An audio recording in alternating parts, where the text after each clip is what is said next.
A very good evening to everyone. This is again our daily press briefing. Friends, I would just like to inform you that a total of 738 samples have been sent for testing, and 667 have come out negative, and total there are 10 active positive cases in the state. We are still waiting about 60 samples. The results are awaited. The condition of all the patients who have tested positive is stable as of now. At the same time, friends, today I would like to just speak a bit on two important issues which I think the people should know, and I think a lot of people are concerned about. One is the protocols for testing, and second is case management protocols for confirmed positive cases. Now, a lot of people have called us and asking us about why they have not been tested in spite of them making calls. Friends, we need to remember that we need to prioritize the testings. Therefore, the protocols are as follows. Number one, the high-risk primary contacts, those who lived in close proximity and contact with the positive patient, are the high-risk primary contacts. The next level will be other symptomatic primary contacts. These are primary contacts who have been in close proximity with the concerned individual. And third are symptomatic high-risk individuals who have visited the concerned hospital after 24th March and have registered with the government. And these are more of individuals who met with the person directly. All asymptomatic cases and asymptomatic individuals who have visited Bethany Hospital after 24th of March 2020 and have registered with the government are not being tested currently. All these individuals, however, have to be mandatorily under home quarantine for at least 14 days. And in case they develop any symptoms, they should immediately call 108 and report. We also, as you're aware, we also had one case from one suburban area of one person who was working in the house of the index patient, and the samples of the 4 high-risk primary contacts and 32 other primary contacts of the person who has tested positive have already been collected. The village community, led by the headman, has decided that all the above contacts will be kept under strict home quarantine in the village with the support of frontline health workers and the community. Apart from that, visits have been made by the health officials and by the block to the concerned village to ensure that they instill confidence in the villagers and the family concerned. The second issue that I would like to discuss with you is regarding the case management protocol. And this is to do specifically with people who are confirmed cases. Number one, all asymptomatic category A and mild symptomatic category B positive patients do not require hospitalization. As per the protocol issued by the Health and Family Welfare Department, they should be under home quarantine, or they can opt to be shifted to a government designated Corona Care Center by calling 108 in case they do not have a space for themselves to self-isolate at home. Friends, the existing evidence shows that about 80% of the positive cases across the world fall in this category. The second are severe and symptomatic cases having respiratory distress, breathing difficulty, and requiring oxygen support. This is called category C, and they would be treated at all the designated hospitals. Number 3 are severe symptomatic cases with other comorbidity conditions and requiring ventilator and ICU support, is category D, would be treated at designated hospitals having such facilities like the Civil Hospital Shillong, Nigrims, Dr. H. Gordon Roberts Hospital, Shillong, Supercare, Shillong, and Nazareth Hospital. Therefore, friends, just to clarify to everyone, anybody found positive is not necessarily need to be put in a COVID hospital. As mentioned, 80 to 85% of these people are mild cases with very mild symptoms, and they can be easily treated by simply quarantining themselves either at home or in a corona care center. It is only the cases with category C that require some help, which are basically having some distress and some breathing problems, have to be treated at designated hospitals, and only the severe cases which are having need ICU support are the ones that need to be taken to the COVID hospitals, who will require the manpower. And friends, this is being done throughout the country and throughout the world, and the main reason this is being done is because the management of the patients who are positive is very critical to ensure that all the facilities and infrastructures are used in the best and the most efficient manner. And that is why these protocols have been set, and these are the protocols that we are following as of now. Friends, apart from that, I would just like to also touch on agriculture today. As you're aware that we are allowing agriculture activities in the villages to take place, where strict protocols for social distancing are being asked to be maintained, and most importantly, movement of manpower from across the border of different states is not being allowed.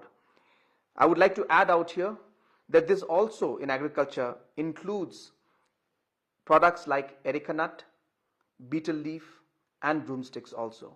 So therefore, farmers who are farming in these products will be allowed to transport their products to different markets. But as I said, the restriction of sending it across the district, across the state, will not be allowed, and also entry of traders from outside the state will not be allowed. Therefore, whatever marketing has to be done has to be organized in collaboration with the deputy commissioners so that these restrictions are followed, but the sale and purchase of the betel nut and betel leaf and also the broomsticks will be allowed. Apart from that, there are other aspects also, but I would be happy to take questions if you have. So the first question, why are all the patients who are infected with the virus not admitted at the COVID hospital? Yeah, I have already answered this question. The press, of course, has asked this. It's important to understand that the categorization of the patients is important. There is a mild category, which is 80%. Then there are those who are slightly more severe, which is about 15 to 17%. And those who are very severe is about 2 to 3%. It is only the very severe cases, which is category D, that requires special ICU and the COVID hospitals COVID hospitals treatment. Most of the cases throughout the world are being treated, which are mild cases, are being treated by simply having to stay at home and quarantining and isolating yourself, and that is the protocol that's being followed throughout the world.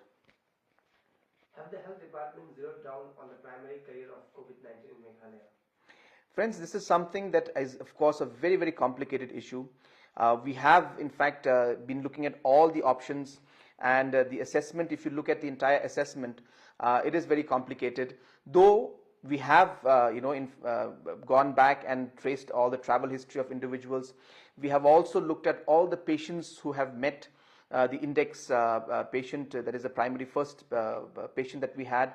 We have mapped those also, and we have looked into all the aspects, and right now we are still examining the entire process, but what is more important right now for us is to see the spread of this virus.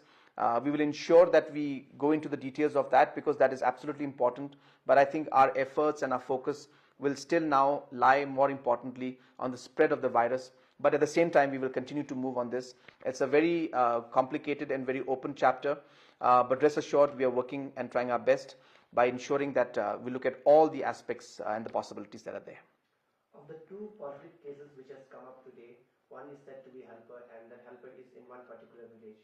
Is the patient or the positive case being quarantined in the village, or is it in a COVID hospital? Or yes, I have clarified this earlier, that the concerned patient who was a helper in the house is from a suburban village, and the person has been in fact in the quarantine and the corona care centers for the past 3 days, and the samples were taken, and of course the sample came out positive. After this was done, the particular individual is in the corona care center, but the family of the individual, after discussing with the family and the village headmen and the local people, they have decided that they will stay in the house.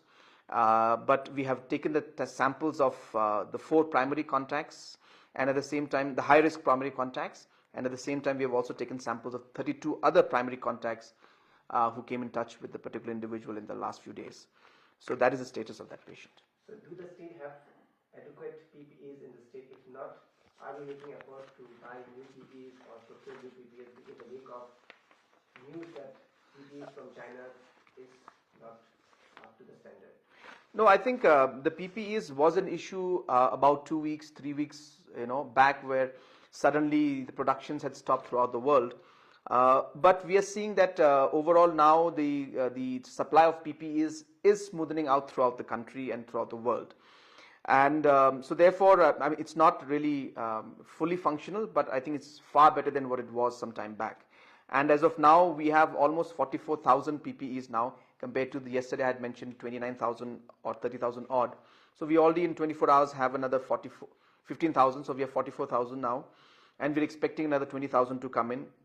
We have been contacted by some other charitable institutes and organizations who have also offered to help, and at the same time government is ensuring that more and more procurement is done.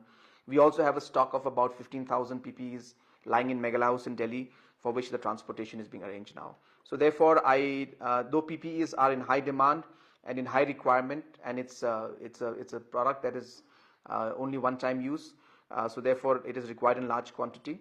But as of now, we should be comfortable when it comes to the PPEs. So we have learned that today you had a meeting with the state response team in Khorang and also visited the Corona Care Center. So why it was initiated? Yes, I went to the DHS today, and the entire team of DHS and the task force was there. We had almost a 45-minute meeting, and they showed all the different steps that have been taken.